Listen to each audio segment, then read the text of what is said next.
தமிழக முதலமைச்சர் எடப்பாடி பழனிசாமி பிரதமர் நரேந்திர மோடியை நாடாளுமன்ற வளாகத்தில் உள்ள அலுவலகத்தில் சந்திக்கிறார். அவர் தமிழகத்தின் தேவைகள் குறித்து பிரதமரிடம் வலியுறுத்துவார் என்று எதிர்பார்க்கப்படுகிறது. விவரங்களை டெல்லி செய்தியாளர் கணபதியிடம் கேட்கலாம்.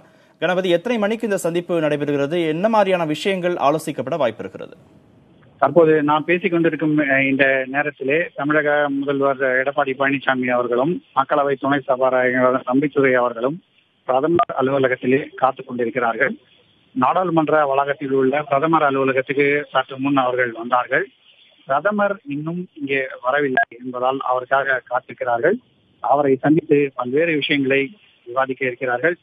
தற்போது இருக்கும் அரசியல் பரபரப்பான சூழ்நிலையிலே இது மிகவும் முக்கியத்துவம் வாய்ந்த சந்திப்பாக கருதப்படுகிறது. ஏனென்றால் பாரதிய ஜனதா மற்றும் மத்திய அரசு அணிகளின் இணைப்புக்கு பின்னே ஒரு சக்தியாக இருப்பதாக தொடர்ந்து வலியுறுத்தப்பட்டு வருகிறது. அரசியல் வட்டாரங்களில் இது குறித்து பேசி வரும் இந்த நேரத்திலே இந்த சந்திப்பு நிகழ்வது மிகவும் முக்கியத்துவம் வாய்ந்தது. இன்று காலையிலே குடியரசுத் தலைவர் இல்லத்திலே நடந்த வெங்கையா நாயுடுவின் பதவியேற்பு விழாவின் போது பிரதமர் நரேந்திர மோடியும் அங்கே இருந்தார். தமிழக முதல்வர் எடப்பாடி பழனிசாமி அவர்களும் அங்கே இருந்தார். பின்னர் அந்த விழா முடிந்த பின்பு அங்கே நீண்ட நேரம் பேசுவதற்கான வாய்ப்பு இல்லாததால் 2 பேருமே அங்கிருந்து கிளம்பி நாடாளுமன்ற வளாகத்துக்கு வந்துவிட்டார்கள். நாடாளுமன்ற வளாகத்துக்கு வந்த பிறகு பிரதமர் நரேந்திர மோடி அங்கிருந்து மாநிலங்களுக்கு சென்று விட்டார்.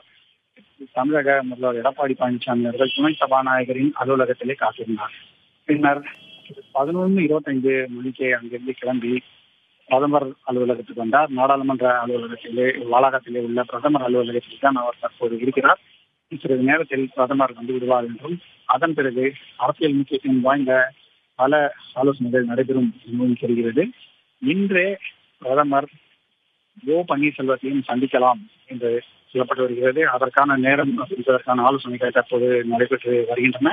ஆகவே அரசியல் ரீதியாக மிகவும் முக்கியத்துவம் வாய்ந்த சந்திப்பு.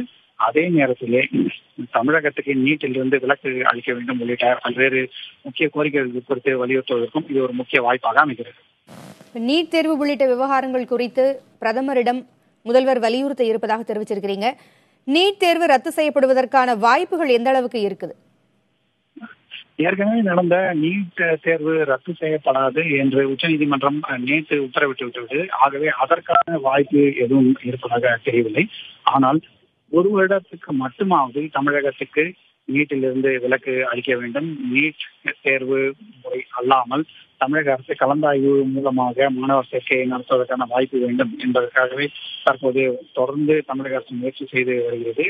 சென்ற முறை பிரதமரை சந்தித்த போது தமிழக முதல்வர் எடப்பாடி பழனிசாமி இது குறித்து ஒரு மனுவை அளித்திருந்தார். தமிழகம் ஏற்கனவே சட்டசபையில் நிறைவேற்றிய ஒரு சட்டத்தை மத்திய அரசின் ஒப்புதலுக்காக அனுப்பியிருக்கிறது. இன்னும் அதற்கு குடியரசுத் தலைவரின் ஒப்புதல் கிடைக்கவில்லை. ஆகவேதான் இன்று குடியரசுத் தலைவர் ராம்நாத் கோவிந்தையும் தமிழக முதலமைச்சர் எடப்பாடி பழனிசாமி சந்திக்கிறார். சந்தித்து அவரிடமும் இது குறித்து வலியுறுத்துவார். நிலுவையிலே இருக்கும் தமிழக அரசின் சட்டத்துக்கு உயிர் ஊட்ட வேண்டும், அதற்கு மத்திய அரசு ஒப்புதல் அளிக்க வேண்டும் என்று அவர் வலியுறுத்த இருக்கிறார். காலையில் செய்தியாளர்களை சந்தித்த ஓ பன்னீர்செல்வம் இணைப்பு குறித்து எந்த விதமான அதிகாரப்பூர்வ அறிவிப்பு இதுவரைக்கும் வரல அப்படின்னு சொன்னார். ஊடகங்கள் வரக்கூடிய செய்திகள், வெளியிலிருந்து வரக்கூடிய செய்திகள் எல்லாமே இணைப்பு குறித்தும் பேசப்படும் அப்படின்னு சொல்லப்படுகிறது. அதிகாரப்பூர்வ அறிவிப்பு இன்று வெளியாவதற்கு, டெல்லியிலேயே வெளியாவதற்கு வாய்ப்பு இருக்கிறதா? இணைப்பு பற்றிய பேச்சுவார்த்தைகள் பல கட்டங்களாக நடந்து கொண்டிருக்கின்றன. அதிகாரப்பூர்வமான ஆலோசனைகள், அறிக்கைகள் ஒரு பக்கம் இருந்தாலும் திரைமறைவிலே பல்வேறு ஆலோசனைகள் தொடர்ந்து நடைபெற்று வருகின்றன. அந்த வகையில் பார்த்தோம் என்றால் டெல்லியிலும் ஓ பன்னீர்செல்வத்தை அவரது அணியைச் சேர்ந்த நாடாளுமன்ற உறுப்பினர்கள், ஆதரவாளர்கள் சந்தித்து பேசி வருகிறார்கள். அதே போல தமிழக முதல்வரை சந்திக்க தமிழ்நாடு இல்லத்துக்கு பல நாடாளுமன்ற உறுப்பினர்கள் மற்றும் கட்சி ஆதரவாளர்கள் வந்திருந்தார்கள். ஆகவே பல கட்டங்களாக இந்த பேச்சுவார்த்தைகள் நடந்து கொண்டிருக்கின்றன. இந்த பல அடுக்கிலே ஒரு முக்கியமான அடுக்கு பாரதிய ஜனதா மற்றும் மத்திய அரசின் அழுத்தம் என்று தொடர்ந்து வலியுறுத்தப்பட்டு வருகிறது.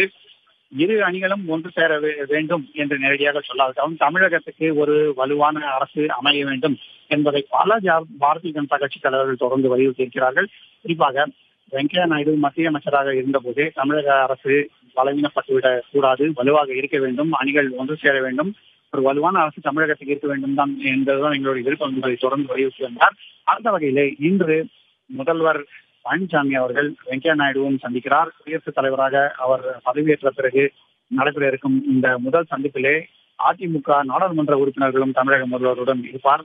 ஆகவே இந்த முக்கியமான சந்திப்பும் அரசியல் ரீதியாக பார்க்கப்படுகிறது. ஏனென்றால் இணைப்பு குறித்த பேச்சுவார்த்தைகள் ஒரு பக்கம், அதே சமயத்திலே பிரதமருடன் சந்திப்பு, குடியரசுத் தலைவருடன் சந்திப்பு, துணை குடியரசுத் தலைவருடன் சந்திப்பு என்று பல்வேறு விதமான சந்திப்புகள் நடந்து கொண்டிருக்கின்றன. இதை தவிர முக்கிய பாரதிய ஜனதா கட்சி தலைவர்களையும் 2 அணிகளை சேர்ந்தவர்களும் சந்திக்கலாம் என்று சொல்லப்படுகிறது. ஆனால் அறிவிப்புகள் ஒருவருக்கும் இருக்க திரைமறைவிலே மிகவும் வேகமாக பல்வேறு விதமான ஆலோசனைகள் தொடர்ந்து நடைபெற்று வருகின்றன. கணபதி, பிரமாண பத்திரங்களை திரும்ப பெறுவதற்கான நடவடிக்கைகள் ஏதும் நடந்து வருகிறதா?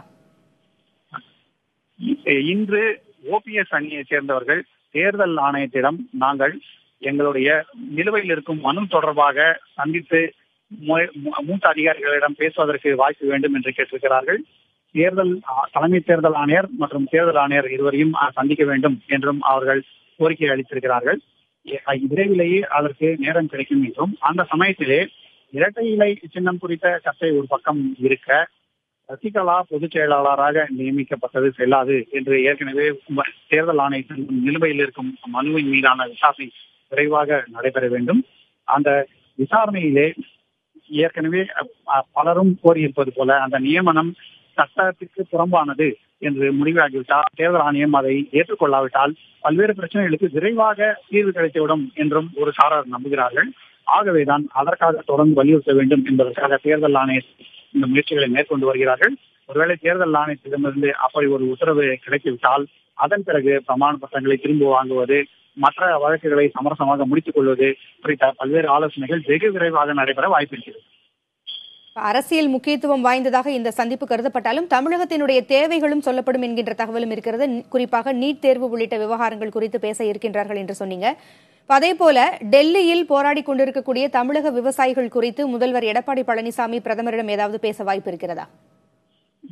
தமிழக விவசாயிகள் குறித்து மிகவும் ஒரு முக்கியமான தகவலும் இருக்கிறது. தமிழக முதல்வரை சந்திப்பதற்கு அடுத்த கட்டமாக விவசாயிகள் விரைவிலேயே தங்களுடைய போராட்டம் முடிவுக்கு வருகிறது என்ற ஒரு அறிவிப்பை வெளியிடலாம் என்று சொல்லப்பட்டு வருகிறது. இது குறித்து அவர்கள் ஆலோசனைகளை தொடர்ந்து நடத்தி கொண்டிருக்கிறார்கள். இதற்கு காரணம் என்னவென்றால், தமிழக முதல்வரை சந்தித்து தங்களுடைய கோரிக்கைகள் என்ன என்பதை வலியுறுத்தியிருக்கிறார்கள். சென்ற முறையும் அதே போல வலியுறுத்தி இருந்தார்கள். அதன் பிறகு மத்திய அரசும் மாநில அரசும் எங்களுடைய கோரிக்கைகளை நிறைவேற்ற வேண்டும் என்று அதற்காக அவகாசம் அளித்து தங்களுடைய போராட்டத்தை நிறுத்தி வைத்திருந்தார்கள். அதே போலவே மீண்டும் ஒரு முறை நடத்துவதற்கான வாய்ப்பு இருக்கிறது என்று சொல்லப்பட்டு வருகிறது. தற்போது ஜந்தர் மந்தரில் இருக்கும் விவசாயிகள் தமிழக முதல்வரை சந்தித்த பிறகு இது குறித்த ஆலோசனைகளை தொடர்ந்து நடத்தி வருகிறார்கள்.